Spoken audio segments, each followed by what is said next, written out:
imposant dañ ko imposer mu valider un marché de gré à gré de 114 milliards de francs CFA selon les Échos. Wadi buguma tuddu turam encore a imposé des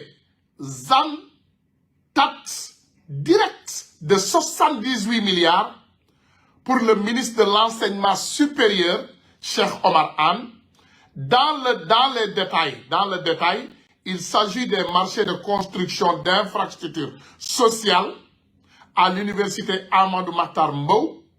à Diamniadio pour un montant de 31 milliards et Ziguinchor et autres. Lep encore sur le nom de Ran Yafet. Encore une fois, la compagnie DSC voyait le jour avec comme adresse l'immeuble Khewel, 2e étage, au 15 boulevard Djili Mbaye, c'est sous le registre compagnie société Bilal Ndigo, SNDKR 201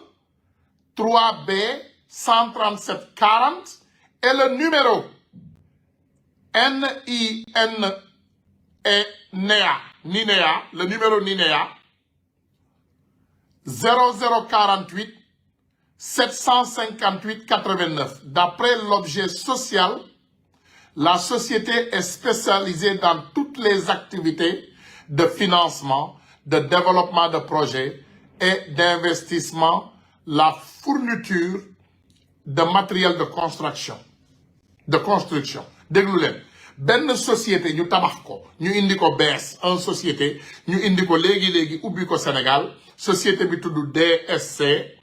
muy xaritu Macky Sall muy Ran Yacef mooy kooku ngeen gis ak Macky Sall mu ànd ak moom New York. Son gérant Ran Yafet, investisseur américain, aussi incroyable que cela puisse paraître quelques jours après la création de DSC, se faisant attribuer pour des milliards de marchés de construction de pavillons universitaires de l'université Cheikh Anta Diop. L'acte est signé par Socé Diop, directrice générale de l'agence de la construction des bâtiments publics, qui plaiderait même la signature d'un gré à gré devant l'autorité de régulation des marchés publics, ARMP, par correspondance en date du 22 août 2013. DSC était monté, 22 août lañ ko monté, à peine 6 jours avant cette drôle de lettre. Madame, juróom-benni fan la waa ji def ubbi société lan la ñu def après juróom-benni fan yooyu ñu jox ko contrat yi gën a mag ci Sénégal. À peine de 6 jours avant cette drôle lettre, la direction centrale des marchés publics a opposé un niet catégorique à cette demande par courrier en date de 23 août de la même année au motif que les conditions fixées par le Code des marchés publics pour recourir à l'enquête directe sous le fondement de l'urgence ne sont pas réunis. Là, encore une fois, l'ARMP a adopté la même posture. En effet, le juge des marchés publics a conseillé à l'agence de construction des bâtiments publics de lancer, l'ARMP a adopté le posture. L'effet, le juge des publics de conseiller à l'agence de construction des bâtiments publics de lancer un appel d'offres restreint en procédure d'urgence. N'empêche, le marché reviendra à Ran Yafet. defe naa yéen ñi ko bëgg a dégg ci suñu kàllaama wolof dina xaw a gudd waaye ma gàttal ko. Ki nga xam ne moom ngeen gis mu ànd ak Ran Yacef fii ci New York mu ànd ak Macky Sall benn juif la bu tudd Ran Yacef. Ran Yacef mi ngi ñëwoon Sénégal bi Macky Sall jëlee nguur gi xaritam la woon nag avant loolu ndax ma nga woon fii Amérique di fayal di ko jox xaalis di ko jox muy jëndi ay kër di fayal ay doomam ay lekkool di jàppale njabootu Macky Sall. Donc bi Macky Sall jëlee nguur gi lan la def dafa indi Raan Yasef boobu Sénégal di ko jox ay marché partout te li ma jaaxal mooy fan yépp déposé naa photo bi déposé vidéo bi gisuma benn journaliste sénégalais bu ci commandé te xam nañu ko les gens le connaissent journaliste sénégalais yi xam nañu Raan Yasef kan la wala buñ ko xamul wala peut-être xamuñu mais non naka ngay bañ a xamee ci nit ba pare di ko bind donc laaj leen seen bopp boobu question pourquoi vous n'avez pas parlé de Raan Yasef pourquoi kenn nangu cee wax fan yépp yéen a ngi woon ay photo Macky Sall yéen a ngi tàccu Macky Sall à New York mais lu tax waxu leen doomu Sénégal yi Macky Sall ki mu àndal New York kan la parce que waa ji il est nommé dans tous les scandales ba ci scandale bi ngeen mujjee dégg muy hôpital Le Dantec terrain bu mag boobu ngeen dégg ñu dagg ko jéem koo saax-saaxe Raan Yasef moo ko jiite donc comment se fait-il que information boobu kenn nangu koo génne kenn nag ci yéen nangu koo génne donc Raan Yasef boobu encore comme ni nga ko waxee mi ngi defar société en août 2023 juróom-benni fan avant ñuy yëkkati ay marché yu tolloog fukk ak juróom-benn ci ay milliards jox ko université Cheikh Anta maanaam Macky Sall dafa yàgg tàmbali scandale comme ni mu ko defee ci Frank Timis bi muy tàmbali jël nguur gi noonu la ko defee ci Raan Yasef mii sénégalais yépp teg ci seen bët kooku moo àndoon ak Macky Sall noonu Amérique parce que nag Macky Sall dafa nekk ci campagne dama leen di may beneen source Macky Sall dafa nekk ci campagne pour ñu jox ko Nations Unies wala ñu jox ko FMI ci campagne boobu la nekk xam nga ba mu ko defee septembre passé ci lañ ko génneloon oto bi noonu jox ko toroxal donc bi muy ñëwaat bi yoon Raan Yasef am leen tur bi bu baax Raan Yasef ok ma épingle leen ko ngeen am tur bi Raan Yasef la waa ji tudd c'est un juif voilà boo xam ne xaritu Macky Sall la benn bakkan donc Macky Sall dafa jógaat li tax ngeen gis ma jóg nii fi may wax ak yéen nii tey maa ngi Washington DC parce que fii la war a amal benn séminaire waxtaan ci place bu tudd Atlantic Center foofu laa ñëw tey ci Washington ba ma jullee fajar New York laa xëy teg ko ci yoon bi maa ngi Washington DC nii may invité suñu xarit yi yépp nag suñu xarit yi yépp voilà jeexul manta jeex waa jii di bind jeex na non manta jeex lii moo tax manta jeex lii waxoon naa leen lii dama leen ko promettre man lii lay jiital boobu ba léegi suñu doom yi ñu rey ak suñu alal bi ñu saax-saaxe déedéet benn yoon lay jeex bis bu ñu jëlee Macky Sall jëbbal ko yoon def liggéeyam léegi nag bu ko yoon acquitté pare naa ci moom bu ko yoon tegee ay daan mu dem tëddi kaso boobu rek lay bàyyi boobu rek incha allahu rabbi boobu rek mais du jeex tant que Macky Sall mi ngi ak alalu sénégalais yi ak doomu aadama yi nga xam ne ñoom la jël seen bakkan faat leen incha allahu rabbi fépp fu mu dugg dinaa ko fa topp bu fekkee nag incha allah moom Macky Sall dafa toogoon fële ci Maroc lem génnam toog ci xaar ba yoon jël dogal yoon bu ko nee tu es libre mu wër àdduna bi bu ko neexee mu campagne bu ko neexee mu tënd beer bu ko neexee mu danse je m'en fous mais tant que Macky Sall mi ngi lekk alalu sénégalais yi te Macky Sall rey ay doomu aadama ci Sénégal suñu kilifa yu baax yi muy Ousmane Sonko waxoon ñu ko moom Bassirou Diomaye Faye mii waxoon ñu ko àdduna bi yépp dégg ko ñun ñépp ñu xam ko man Ousmane Tounkara sama combat ak Macky Sall dafay soog a tàmbali donc il faut que Macky Sall xam ne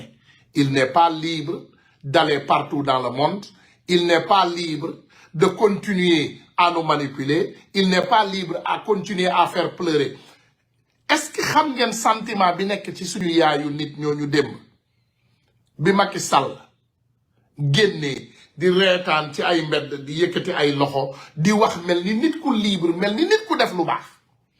est-ce que xam ngeen nit ñu rey seen doom yi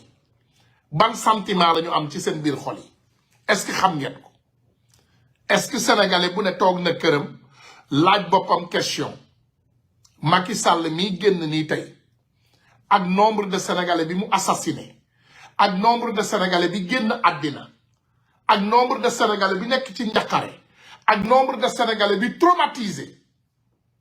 est-ce que Macky Sall bàyyi na loolu gisoon ngeen ma ne me dites pas que je n'étais pas patient toogoon naa sama koñ ne teg ne comme Macky Sall mi ngi Maroc te suñu président yu bees yi jël nañu nguur ak suñu premier ministre donc dama leen di may temps ñu def seen liggéey yoon def liggéeyam yoon bu defee liggéeyam incha allahu rabbi bu dee yoon dafa acquitté Macky Sall yoon setal Macky Sall ne toppee wuñ ko dara alhamdulillahi rabbil alamin je respecte la loi et le droit bu dee yoon ñoo acquitté Macky Sall ne ko dara toppee wuñ ko set na wicc wallahi billahi tallahi lazim duma sax appel duma sax def appel damay dem toogi sama kër ma naan sama café ma yey sama gerte ma xam ne lii la yàlla dogal mais tant que du yoon moo acquitté Macky Sall du man mi Ousmane Tounkara du suñu président bu baax bi Bassirou Diomaye Faye du suñu xarit bu baax bi suñu premier ministre Ousmane Sonko kenn amul maqaamaw jéggal Macky Sall du benn sénégalais ci àdduna bi nag amul maqaamay jéggal Macky Sall déedéet justice bu ko tegee daan président Bassirou Diomaye Faye mën naa jël xalimaam jéggal ko am na ci droit c'est un président de la République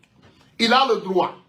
mais benn sénégalais amul droit bàyyi Macky Sall mu dox librement dans le monde te fekk dégâts yi nga xam ne wax nañ ko yépp ne def na ko ci Sénégal ba ci commandé ay armes yóbbu ko palais de la République ñu ne dañuy bàyyi Macky Sall mu set wicc dox à travers le monde loolu je vous le garantis et je vous le promets ça ne se passera pas tant que man maa ngi dund tant que man maa ngi dund ki ma gën a bëgg ci Sénégal tey Ousmane Sonko la tant que maa ngi dund Ousmane Sonko sax bu newoon Ousmane Tounkara affaire Macky Sall dañ koy teg nii ma ne ko monsieur le premier ministre avec tout le respect que je vous dois ñett loolu du am loolu du am je ne l'accepterai pas moi te sama droit la man du ma ko accepter Macky Sall lépp lu nit wax ak moom même bu dee agrément bouche à bouche la am nga droit dellu ci ginnaaw parce que il en a fait trop de mal Macky Sall a fait trop de mal aux Sénégalais Macky Sall a fait trop de dégâts maanaam Sénégal moo manta dox manta nekk réew Macky Sall Sénégal manta dox manta nekk réew tant que yoon amu fa réew manta dox sans yoon man ki ma gën a bëgg ci Sénégal man ki ma gën a bëgg ci Sénégal c'est le président Ousmane Sonko man Ousmane Sonko laa gën a bëgg ci Sénégal dama ko bëgg ba gëmewu ma ko boo ma ne woon tey ban sénégalais nga gën a ruus ci Sénégal Ousmane Sonko la te bu ma woowoon ne ma turandoo nañu jël mbiru Macky Sall teg ko fële dama koy ne loolu du masa am cela ne se passera jamais boobu rek mooy ligne rouge dara nekkul ligne rouge nag ci Sénégal pour man rien amul ligne rouge ci man ci Sénégal mais benn ligne rouge bu ñu dul bàyyi ci Sénégal mooy ki nga xam ne moom moo jiite woon Sénégal yépp yor suñu responsabilité yor suñu alal yor suñu kaaraange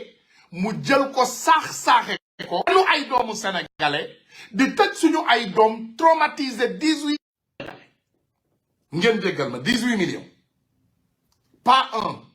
pas 2 pas 3 pas 4 pas 5 18 millions de sénégalais la Macky Sall traumatisé donc man Ousmane Tounkara je vous garantis que je resterai avec le peuple je serai avec mon nouveau gouvernement je les accompagnerai dinaa gunge sama gouvernement bu bees bii ba ñu am ndam ci li nga xam ne moom la ñu yëkkati muy tabax ak defaru Sénégal waaye loolu dafay tàmbali ci yoon dina def liggéeyam incha allahu rabbi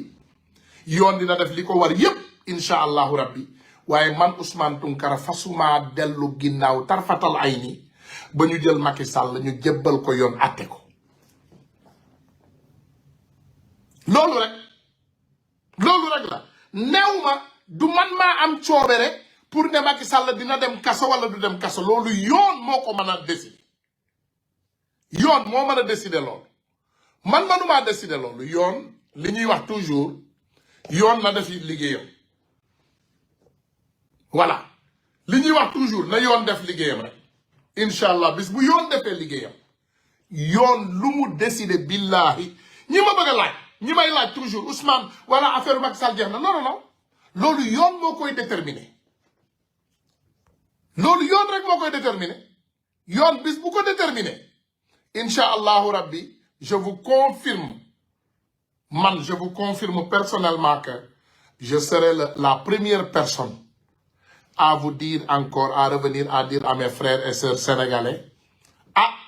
lii la yoon dogal ci mbirum Macky Sall te loolu ñun ñëpp dañ koy nangu ma mën a toog jàkkaarloo ak sama yaayu frères yi ak seeni pap ak seeni sœur ak seeni frère pour ne leen vraiment li nga xam ne digle woon naa ko ak yéen mat na mais je vous garantis que man Ousmane Tounkara dinaa toog première classe comme ni ma leen ko waxoon maanaam ci kanamu justice sénégalaise bis bu ñuy acté Macky Sall ci chaise yi ci kanam laa bëgg a toog te loolu jógewu ma ci ba léegi incha allahu rabbi jógewu ma ci ba léegi déedéet bu soobee yàlla tant que acté wuñu le président Macky Sall je serai toujours à mes gardes à mes positions et je vais les garder et je vais les respecter et les suivre et je vais vous respecter aussi te lii teewul nag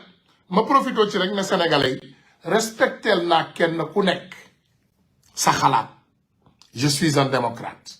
respectel naa kenn ku nekk ci sa xalaat ci ni la ko loi bi joxe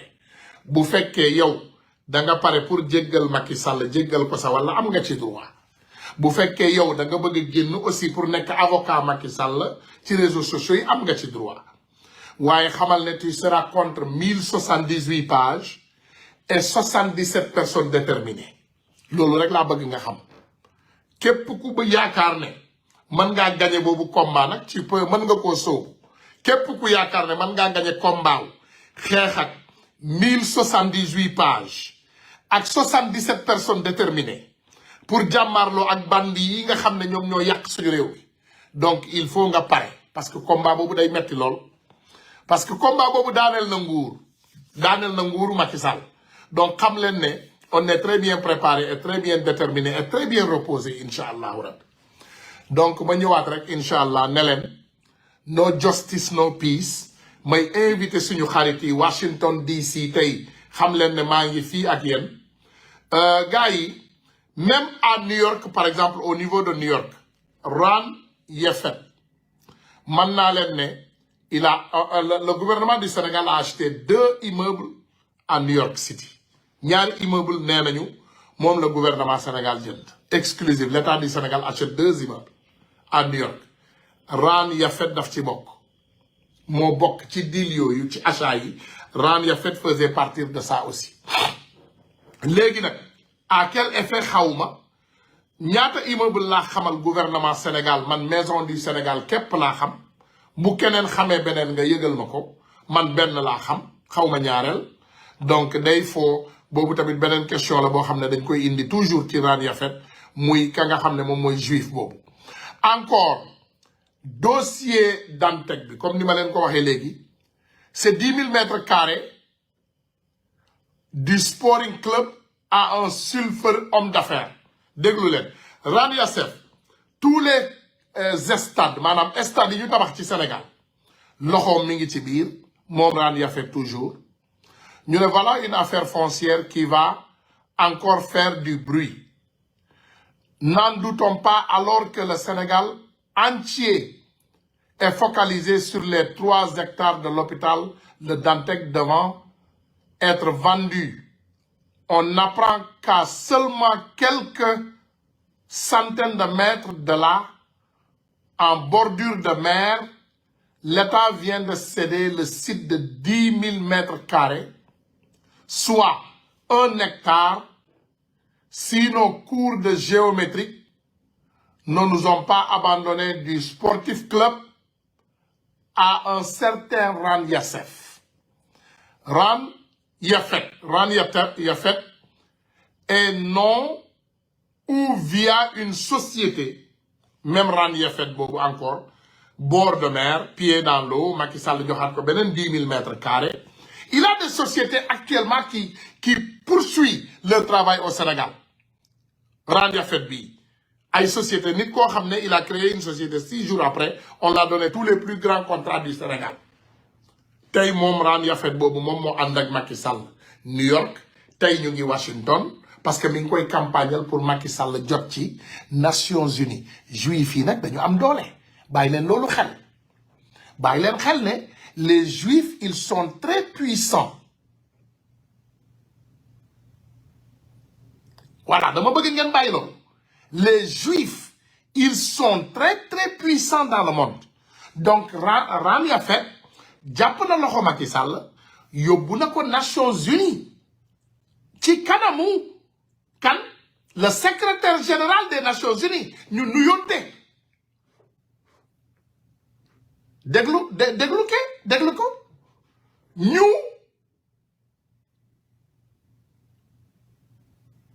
voilà déglu leen encore Macky Sall ñu dem ñu nuyonte ak secrétaire général Nations Unies loolu juif bi moo am boobu pouvoir mu dugal ko fu ne di ko yóbbu fu ne te bu leen fàtte ne mi ngi koy xeexal tey am na rendez-vous moom Macky Sall pour discours à l'FMI voilà mi ngi koy jéem non il pourra jamais l'être bu fekkee on a contesté mais si personne ne conteste et personne ne le poursuit mais il a droit mais attention faites attention hein. Pour ñi wax Macky Sall bu ko kenn poursuivrul bu ko kenn toppul ci dara mu ñu bàyyi ko muy tambambalu àdduna bi di campagne di yaataa yombe mais il peut bien et bel être le secrétaire général des Nations Unies man na sax nekk patron FMI bi Dominique Strauss-Kahn nekkoon xam ngeen Dominique Strauss-Kahn le patron de l'FMI il était le conseiller spécial de Macky Sall le fameux Dominique Strauss-Kahn fàtte ngeen le cas Nafissatou Diallo à New York le fameux Dominique Strauss-Kahn l'ancien patron de l'FMI mais c'est un conseiller spécial de Macky Sall Macky Sall dafa nekk ci campagne oui voilà Nations Unies ils sont au courant de l'assassinat de Macky Sall au Sénégal mais si Macky Sall n'est pas poursuivi il est blanchi comme neige Macky Sall peut encore aller chercher d'autres postes. Il a le droit en tant que Sénégalais. Parce que nit jiñ nañ ko rey nit ba tàyyi ci àdduna bi ñu dem ñu blanchir ko. Donc Macky Sall dañ ko jiñ ay rey nit yu bari yoo xam ne c'est flagrant. Et nos autorités l'ont confirmé. Ils ont amené des dossiers, des contrats d'importation d'armes. Man gëm naa ci am naa yaqin te gëm naa yàlla wallahi billahi tallahi lazim xam naa ne suñu autorités yi ils vont poursuivre Macky Sall. Il montre que les Sénégalais l'aiment. Boo leen xoolee ci film bi il a tourné un bon scénario. Ils ont payé quelques jeunes Sénégalais comme niñ koy def waa APR toujours ne leen taxawal fële ci koñ bi bu Macky di génn rek dawal. Boo leen xoolee ki doon filmer baaraamam sax feeñ na ñoom xamuñu ne j'ai été appelé par la même personne voilà excusez-moi je ne veux pas dévoiler mes sources parfois baal leen ma ak boobu voilà mais j'ai été appelé par des personnes qui m'ont confirmé que Macky Sall tout le scénario comme ça s'est passé comment les personnes ont été recrutées et où ils ont placé les personnes xam nga man New York laa dëkk endroit boobu du endroit bu ay nit di taxawaalu wala di ay doxantu yéen xam ngeen li may wax les Américains vous savez si c'est pas une vérité il faut le démentir foofu Sénégalais du fa doxantu di ñëw di tàccul ay nit wala bravo foo dëkk fii laa dëkk Camba Bay non Samba non ça ne se passe pas comme ça foofu c'est un endroit très restreint te Sénégalais yi ma xam nañu li may wax te Macky Sall un homme important comme lui qui était ancien président avec tout le mal qu'il a fait kooku duñ ko bàyyi rek ay nit di daw di ko ñëw fekk si mënul nekk c'est pas possible c'était bien monté c'est un scénario bien monté te biñ ko paree ils ont payé les journalistes qu'ils payent comme toujours comme ni ma leen koy waxee commandité ñu génneel leen affaire bi voilà Macky Sall à New York bindal leen maanaam ay à la une ne leen voilà Macky Sall gis ngeen ko dem na New York nuyoonte na wax na c'est du mensonge loolu la ñuy ne des journalistes commandités article commandé la article sur commande la xam nga dafa am article sur commande wala ay invitation sur commande comme ni ko waa APR daan defee fay journal Seneweb Salam fu Macky Sall di dem day tukkeeg moom le patron de Seneweb fu Macky Sall di dem martaatam la sakkoosu Macky Sall la day ànd ak moom ak lëndëmal TV ak yenn télé yi ñooñu Macky Sall moo leen moom ak Youkhou Ndour léegi ni muy def mooy day tourner scénario bi film bi jox leen ko ñoom ñu appliquer ko ñu tasal ko et il a beaucoup de milliards donc c'était une publicité qu'il voulait faire et c'est ça mais nag gars yi ñu ngi leen di invité on invite tous les Sénégalais dignes de nom tey incha allahu rabbi fii ci Washington am nañ fi ndaje bu am solo incha allahu rabbi boo xam naa ne nag gars yi sama mbokk yi ils sont très confortables tem ñu tëdd nag ñu ne fi mu ne nii gagné nañu Macky Sall jaratul ñuy génn mais voici l'erreur que vous allez faire l'erreur catastrophique que vous allez commettre si vous faites cela parce que Macky Sall n'est pas quelqu'un qu'on oublie Macky Sall du nit bu nit di fàtte dama leen di wax loolu ngeen xam ko léegi Macky Sall kenn du ko fàtte Macky Sall tey ñu ngi daje première rencontre bi mi ngi nekk fale ci kanamu Atlantic Council boo leen demee sama page Facebook bi maa ngi ko ci posté c'est 10:30 maanaam 10:30 15th Street Northwest Washington DC ok donc 10:30 15th Street Northwest Washington DC foofu la Atlantic Council nekk foofu la war a joxe benn discours tey benn membre APR moo fay liggéey ci centre juif la Jewish Center la encore mi ngi war a dem IMF 1900 Pennsylvania Avenue Northwest Washington DC en tout cas ñaari endroit yi soriwul donc man maa ngi fii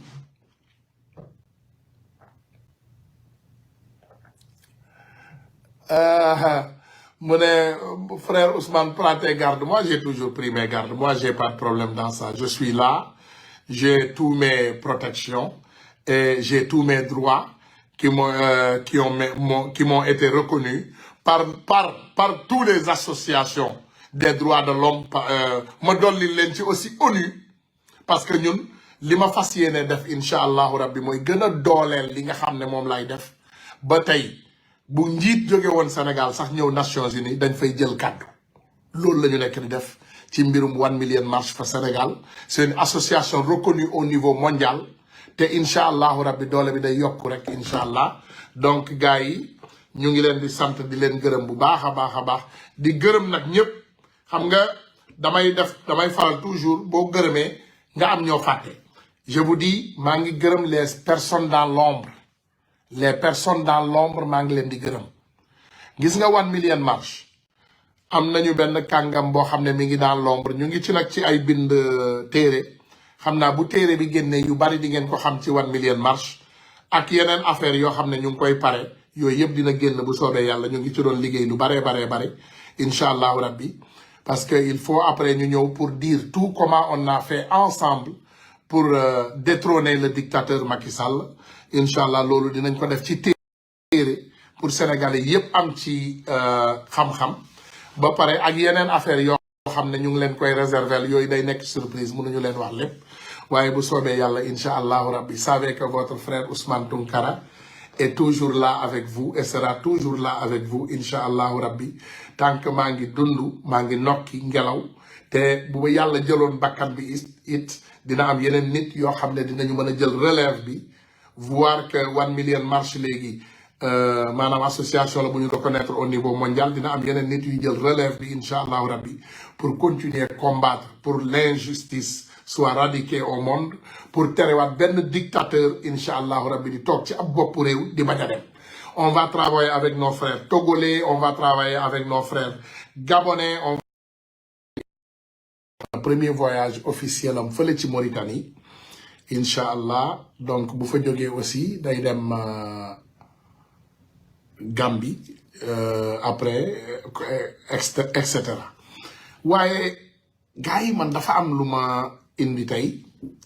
defe naa ñun ñëpp ñoo ko gisandoo gis quelqu'un qui a assassiné des centaines de Sénégalais voire des milliers mu mën a ñemee génn ci ay tali au niveau international muy mbetteel nag ci man ngeen jéggal ma ko bii moom daf ma bett daf ma jàpp par surprise parce que j'avais pris un recul nekk ci sama vacances nekk ci sama koñ ne vraiment damay bàyyi Sénégalais ñu savourer victoire yi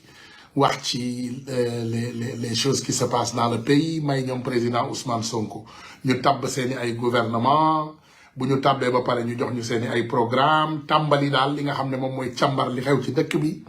loolu yëpp bu xewee incha allahu rabbi après bu ñu mënee ñëw rek gunge projet bi incha allah ba projet bi aboutir waaye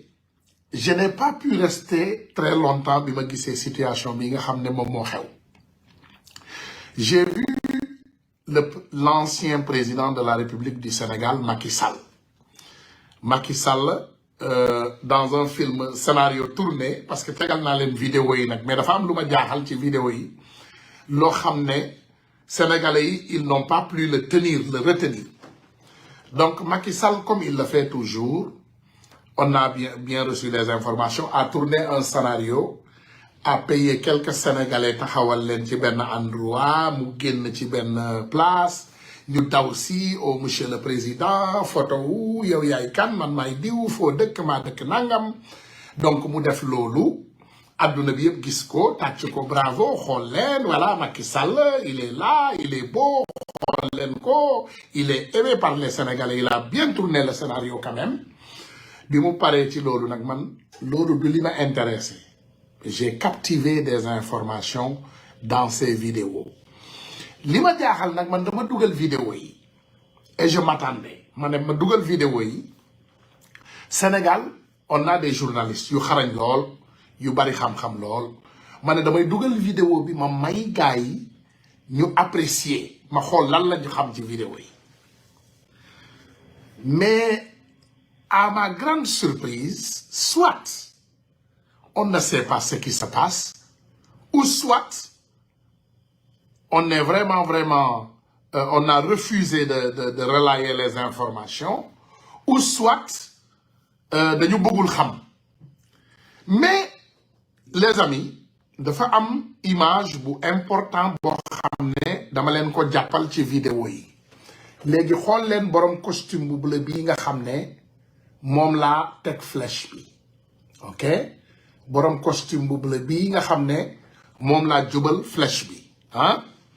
c'est un juif dama leen di jox hint ma xool ba léegi ci commentaire yi ndax di ngeen commentaire c'est un juif très connu à travers le monde surtout au Sénégal et il a beaucoup de contrats au Sénégal et c'est un ami intime de Macky Sall il est dans le scandale de la construction de toutes les universités